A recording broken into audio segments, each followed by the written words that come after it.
আসসালামু আলাইকুম। সম্মানিত বন্ধুরা, আমাদের ধলাহার ইন্টের মোড়ে আলুর দাম বেড়ে গেছে।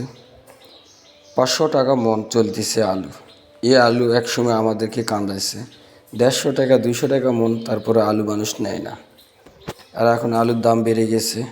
ঈদ চলে যাওয়ার পর আপনারা অবশ্যই আসবেন আমাদের ধলাহার ইন্টের মোড়। ভিডিওটি করলাম আপনাদের মাঝে দেখার জন্য। অবশ্যই আপনারা জানাবেন ভিডিওটি কেমন হয়েছে। আর অবশ্যই আপনারা ভিডিওটি দেখে আমাদের ধলাহার ইন্টির মোড়ে আপনারা অবশ্যই নিয়ে আসবেন আলু।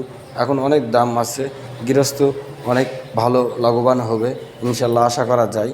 আপনারা অবশ্যই আসবেন। আর আমার ভিডিওগুলো কেমন হয় আপনারা অবশ্যই জানাবেন, আশা করি। আর আমাদের পাশে যেরকম আপনারা থাকেন, আপনাদেরকে অসংখ্য অসংখ্য ধন্যবাদ আমার ভিডিওগুলো দেখার জন্য। লাইক কমেন্ট শেয়ার করার জন্য অসংখ্য ধন্যবাদ। আপনাদের মাঝে সবসময় ভালো ভালো ভিডিও উপভোগ করব। আপনারা অবশ্যই আমাকে সাপোর্ট করবেন, আশা করি। আর আপনাদের জন্য মন থেকে দোয়া ও ভালোবাসা রইল সবসময়। আমার জন্য দোয়া করবেন। আসসালাম।